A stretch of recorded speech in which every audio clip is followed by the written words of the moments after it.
Because, like, look, you've just died.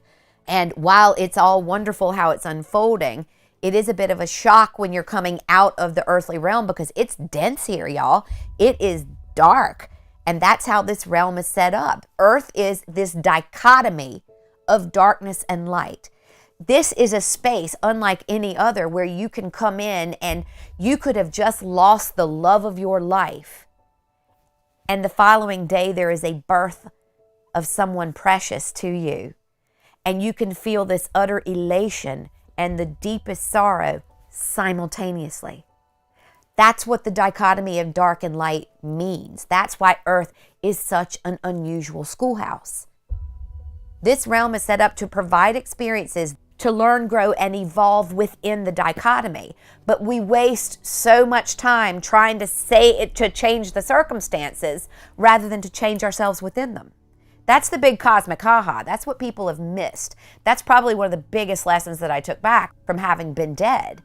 It's not about the quantity of time. It's about the quality of life. The ultimate goal for your soul is to come in here and have this immersive, in-depth, rich experience.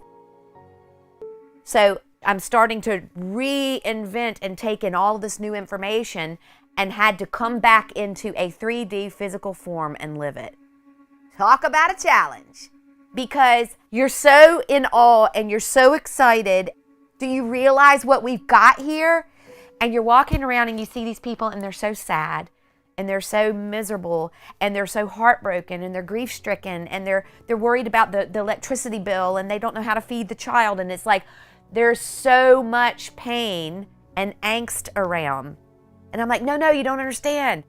That's not your soul. Your soul, who you actually are, put you in and custom ordered that experience, that pain, that heartbreak, that disease, that whatever it is, so that you could gather some little piece of information that you needed.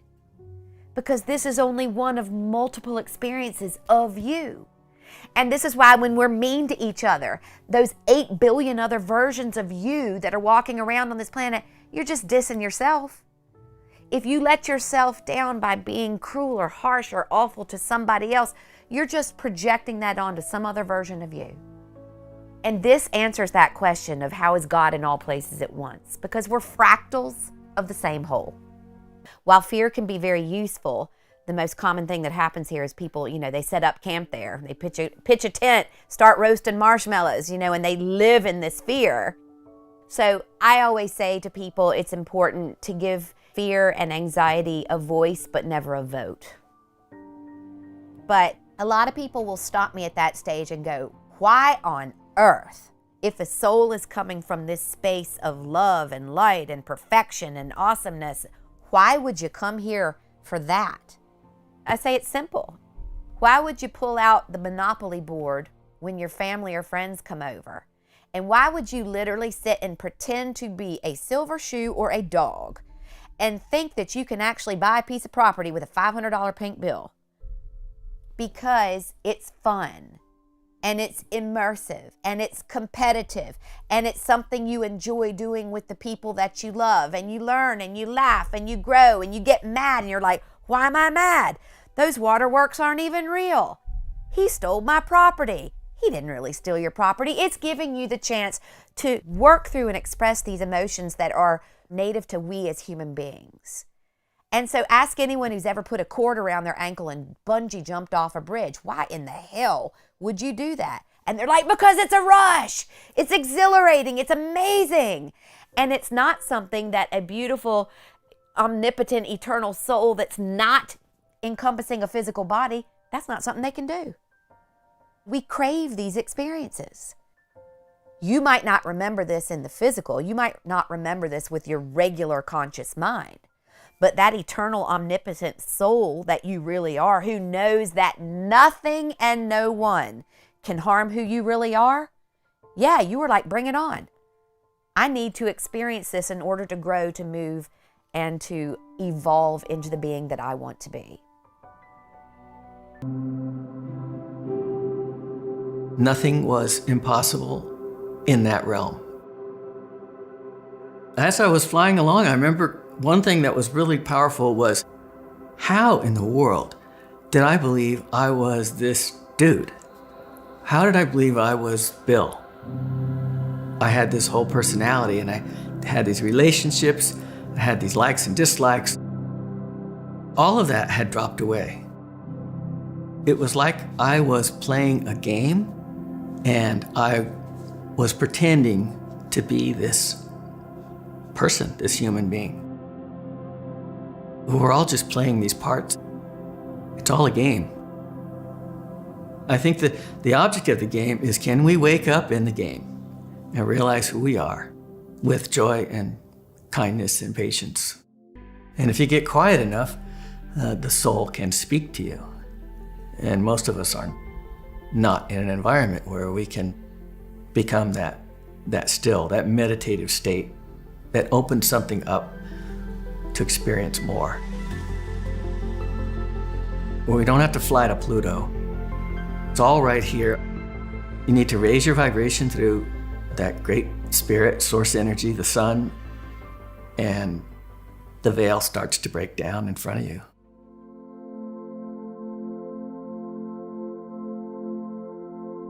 This is a Earth school. It's a school of hard knocks, where we learn by experiences. We signed up for all the joy and all the adventures and all the fun that goes on with this place. And we also signed up for 3 or 4 big tsunamis coming through our lives. It's all about growing in our capacity to love, regardless of the circumstances. Choosing the higher vibration. I think every second, every moment, every now is a new opportunity. How are you going to choose? You know, as soon as I get in my car, is that guy that's tailgating me, am I going to get ticked off? Or am I going to be, oh, wow, did I just get over? It's your choice. It's always your choice. People get overwhelmed with the self, the physical world self, the illusion of being this being. Be nice, be patient, be kind in all circumstances. There are thousands of souls watching all of us all the time. Our loved ones, our ancestors, our pets. And they're not judging. They're hoping we'll make the higher vibrational decisions that will evolve, will grow as souls. That's our whole point of being here. And when it becomes selfless and helping others, and sweetness and kindness and compassion, you get to leave. We're being groomed to be gods, basically, and to go out into the universe that's ever expanding and continue the work of creation. The game is the simulation, holographic simulation of the world that we're actually living in. And the way that the game was designed, we go through episodes of dreaming. Some people will say that they have had lucid dreams. Lucid dreams are the way in which you consciously remember that you're dreaming in a dream. But similarly, you're doing that in this awakened state. And so the illusory reality is a game. And one of the biggest things that they always remind me is that God, Source, has a temperament of a child. And as a child, it learns to remember, or it learns to experience, it starts to grow through games, which is why games are so important in our culture in so many different ways. But God is a child. It has an essence of a child. So it created a game whereby in the world of duality, in the world of contrast, be more specific, in the world of good and evil, the game was flipped upside down so that all we could focus on was the negative stuff, the things that we as spiritual beings are not. That was the focus. And so the game was cleverly put together to make us remember through contrast. It was always there to show the negative side of what you will never be in your spiritual essence. Appreciate that and remember to wake up, because that's what we're here to do now, is to wake up. And all of this negativity, all of these things that say, oh, it's doom and gloom, it's only there to show you something that will help you wake up. It's like when somebody is in a state of amnesia, or like in movies, they're trying to slap them into waking up. It doesn't happen easily. If everything was rosy, you wouldn't know that you were in an illusion. You have to have these things present themselves, and the game is really good. It has spent thousands of years putting together a great script where everything that you think is reality is actually perception. And it's going to then require you to have faith, not just in this higher source or God, but have faith in yourself as God, that you can wake up and realize, all of the stuff that's happening in the world, all the stuff that's happening in my life, is just all of the reflections coming back to me, literally like a wake-up call. Wake up, wake up, wake up. And eventually you shake somebody enough, they're going to start slowly, if not dramatically, waking up. Because when humanity came here, and some people might relate to this, they came here as part of an earth school. It was a place where, as spiritual beings, we could experience ourselves in this thing called contrast, duality. Because as pure essence beings, we don't have that ability to experience contrast. We are love. We are joy. We are peace. We are infiniteness. That's what we are, is our essence. So everything else is a contrast that we use to do two things. Number one, so we could experience contrast, so that when we do go back to where we come from, you can call it heaven, you can call it whatever you like, a higher dimension, we can appreciate the enormity of what we are as spiritual beings. And the second thing is that every time we have a contrasting experience in this world, we are actually creating desires. And every time we have a desire, we create and expand. And so you often hear that God or source or whatever is living this experience through us so that it can expand. And that's what they showed me. They showed me that through our experiences, God, source, higher self, expands. But for us, this game feels extremely real. And we are now having to cope with two things. In the past, it used to be that we would just cope with all the craziness, okay? That was hard enough as it was. But now we're at the point at the end of this Earth School, because there have been many other Earth Schools before us. So I hate to break it, but those people who have been arguing about Atlantis and other civilizations, they did exist as part of older Earth Schools. And once you, like a school, once you finish your curriculum, you graduate.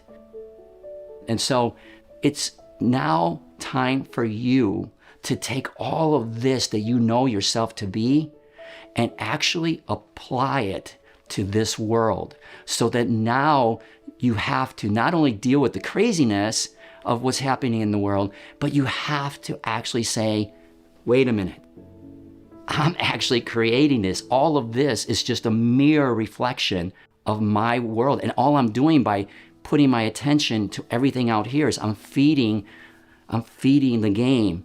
I have to go inward and remember who I am, because to graduate, to move on to the next Earth School, you have to do that. And so it's about, what did you learn to remember and how do you apply it now so that you can go on to these greater dimensions that are out there? And there are some really amazing dimensions. In fact, this dimension that we're creating right now between contrast and our awakening of who we are is actually creating a whole new consciousness that we will experience once all of humanity wakes up, which, by the way, is happening right now. And the game allows you to make mistakes over and over again until you finally realize, okay, I do this enough times and it gives me the same result, like Einstein would say, something is different here. I gotta wake up. This is the process I went through.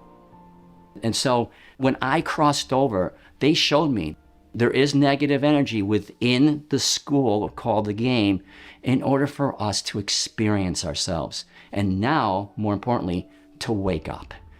And that's it. That's where humanity stands. I took three immediately, well, there was a lot of lessons, but the three most primary lessons that I figured I felt as almost the life review were like gifts to me.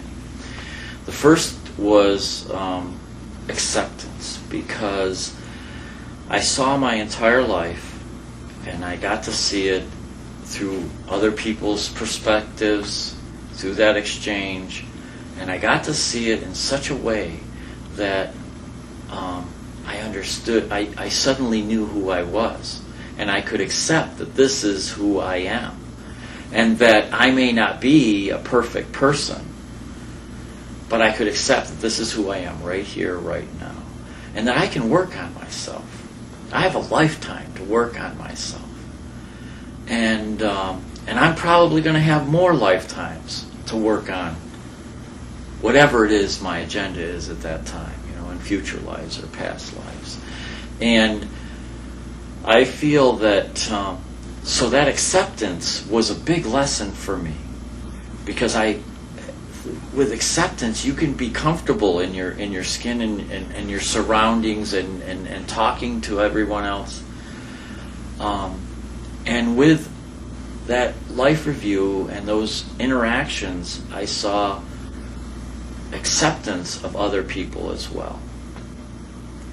Before my near-death experience, I was pretty brash, didn't have much understanding of other people's point of views, and I was very self-centered. I had my own view, and it was self-contained. And if you didn't agree with my point of view, then I didn't care, and I would just you weren't much a part of my life if you didn't believe in what I believed in. So, but in the life review, I got to see that there are other people's paths that don't have anything to do with me, and that they can live their life, and and now I have a tolerance for their path that I didn't have before, because I saw that they have their path and they have their purpose in life, and it doesn't necessarily have to agree with my path and my purpose, and I can be tolerant of that. And that was a big lesson for me as well. I suddenly could accept who I was, and I could be tolerant of others. And we're going to exchange paths, we're going to cross paths, we're going to interact, and many times I may not agree with their personal views or their what they're doing in life or what they want to achieve in life, but that's all right.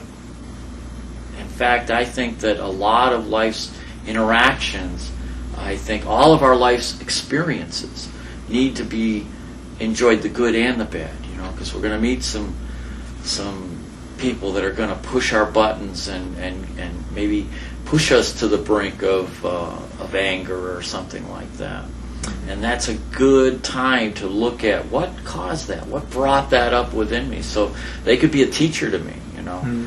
And I've had some really good teachers that have pushed a lot of those buttons, and so I've learned from that. Mm-hmm. And so I'm a lot more tolerant. Mm-hmm. I also saw that we can all experience something together. You and I could have an experience, a shared experience. But the truth of that experience to me is going to be different than the truth of that experience to you. And you're going to know the truth of that experience through your heart, because when you hear your truth, your heart sings about it, And That's the way I gauge my truth, is through my heart. When my heart sings, I know it's my truth. And a lot of us have passions that a lot of times we repress in life. And I think after an experience, you tend to not repress that anymore, because it's another indicator of the interactions that we're going through in life, and a way to just squeeze all the juice out of that interaction so that you can learn from all of it. There is no one must be the only answer type of thing. And I think that can be a problem for some people, because they feel that there must be only one real, true way to find God and to know. And yet there are many, many different paths. Some people will say, oh, I wish I could have a near-death experience like you did. You know, I just wish that I could have that experience. And they can, by simply learning about other people's near-death experiences, learning how to meditate, and in prayer seek God and seek to learn more about their purpose here in life, and how the love that they're seeking they can receive, and can not only receive it themselves but pass it on to others, and reach out and extend that love to other people. And that's a big reason why we're back in our lives, those of us that have had near-death experiences. And find out how important it is, like through the near-death experience, and really deeply understanding how much of an effect you can have on other people's lives simply by being kind and compassionate and loving, and passing that on so that it can build into a bigger and bigger ripple through who knows how many other people. In some ways, what I'm doing here with you today is part of that. We're never alone. God cares deeply about us and loves us more than we can imagine. Others also do, maybe loved ones of ours that are no longer in this life. Their love is still there and is still very strong. The important thing is for people to learn somehow how to regularly tune into that love that is always there. And that's, again, where I mentioned prayer and also meditation.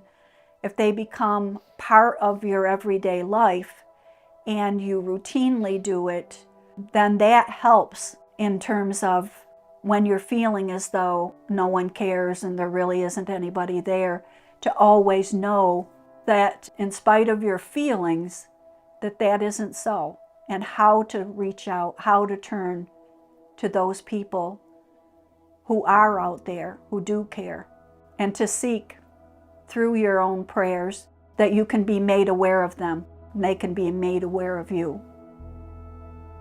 And so I believe who we really are is a beloved spark of our divine Creator, and that we are here to learn in a totally different realm and an environment than our eternal spirit spends time, to magnify our understanding and our desire to be more and more loving and compassionate and caring, and realizing that everyone we encounter is also that same beloved spark of God.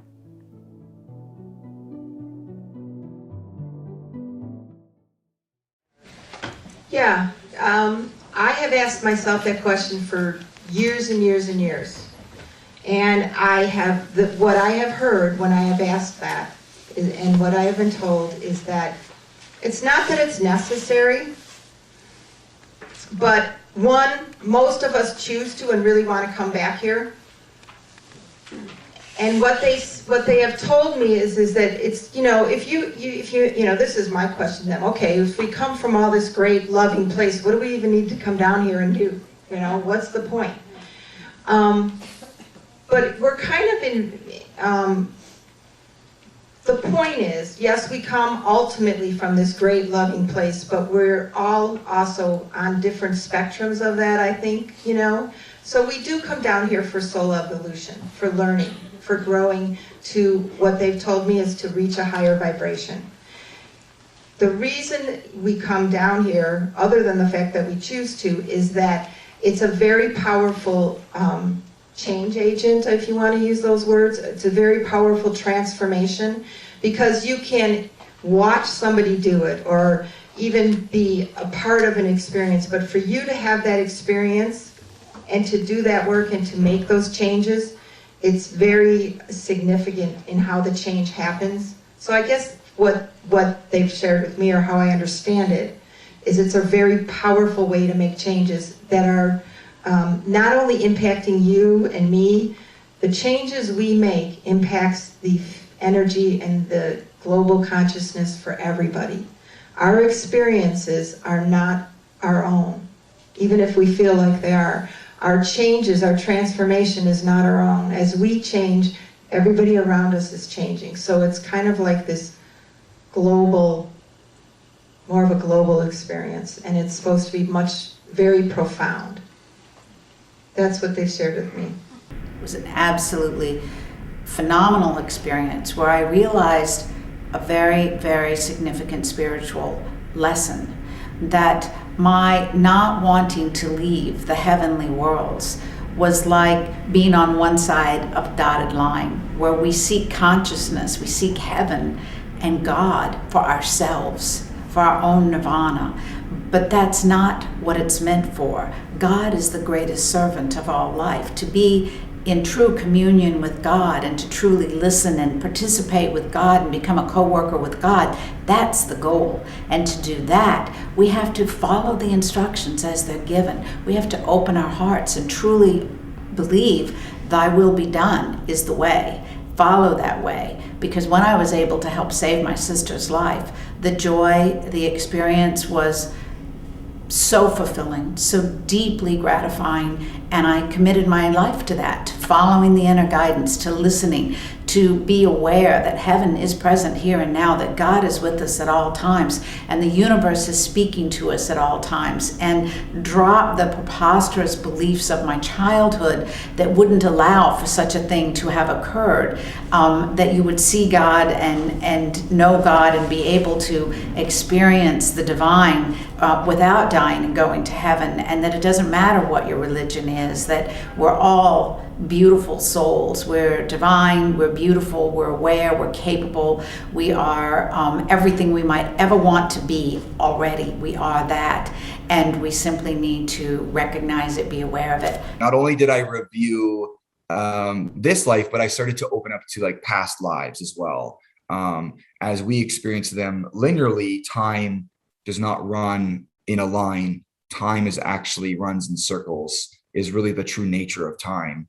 And so I started to realize, oh, we also have past lives, and we just don't have connection to those past lives, because in this life, we've put a veil over us so that we are disconnected from the past lives, so that we can focus ourselves here and then do what we can to develop and grow. One thing, like one strong belief I have about our spirits and our souls, is that our souls love challenge, because challenge creates expansion, and our soul loves to be challenged, and our soul wants to grow. So we are just 100% energy, but that energy will expand. And from my own personal experience, expansion happens at a faster rate. The more we're challenged, the more resistance we experience, and the more struggle we go through. I think that's why I've expanded so much in such a short time, because my life has just been filled with one challenge after another. And like I'll meet people and say like, you're wise beyond you're wise beyond your years. And it's just because I think all the things that I've been through and all the kind of the experiences I've had. So the soul wants this expansion so much. And a lot of people ask, why am I here? Like, I don't want to be here. Like, we always think like it's too hard, but the soul loves it, right? It loves Earth, I think, because Earth is one of the places in the galaxy that is one of those like master schools. And we just want to be here for that reason. So there's that. Like, I did learn a lot in this NDE about how things work. how we have these separate bodies as well, how we're not just a physical, but obviously we are an energetic or a soul body. That's what I'm looking down on my physical body with. But we also have like an emotional body, we have a mental body, we have these different things that, although they mesh together, they're very separate in how we function.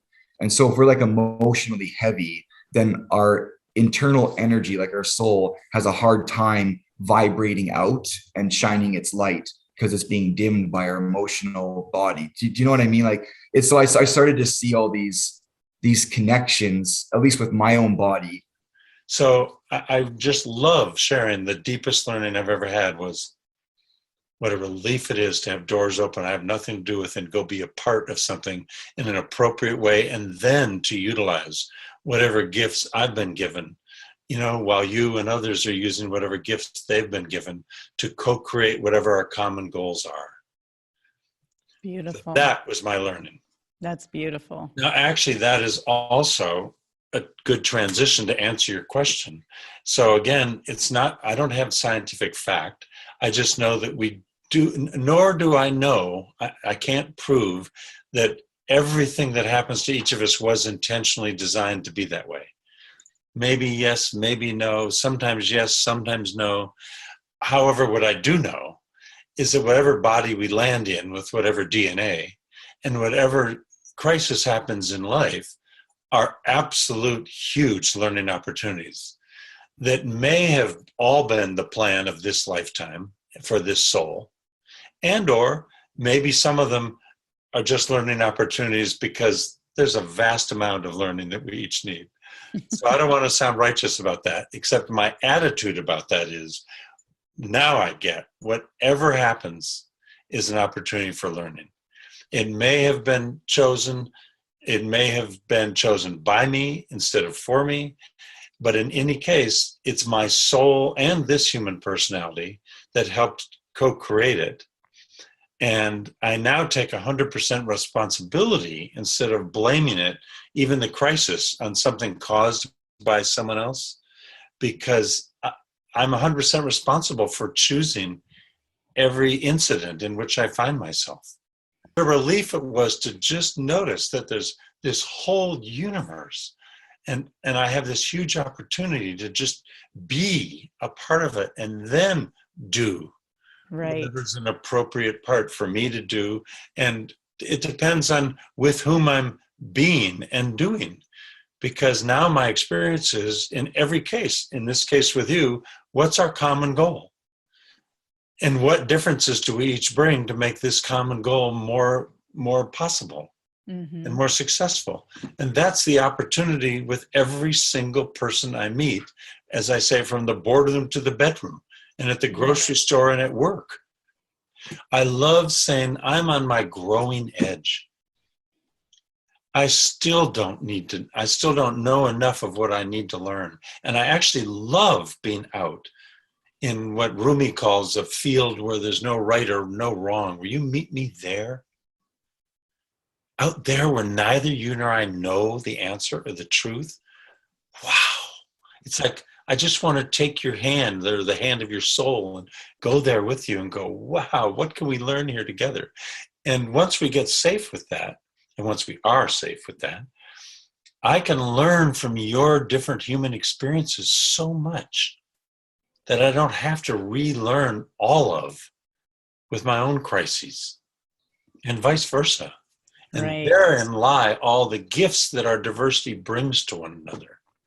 And I think that when people are experiencing those hard moments, that's absolutely a call for awakening and a call for really looking into what the soul is meant to do. Because what I also really truly believe is that everybody's purpose is unique, like a fingerprint. There's not one person that will have exactly the same purpose as you.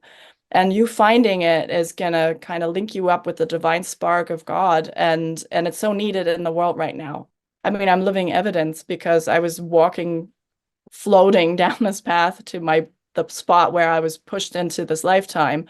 And my mentor was saying to me, you know, we're we talked about this. We talked about why you need to come back to planet Earth. We know you don't really want to come because you know how hard it is down there, but we talked about the fact that you have certain things to do on this planet, that you have specific things to do, to work through, lessons to learn, things to remember.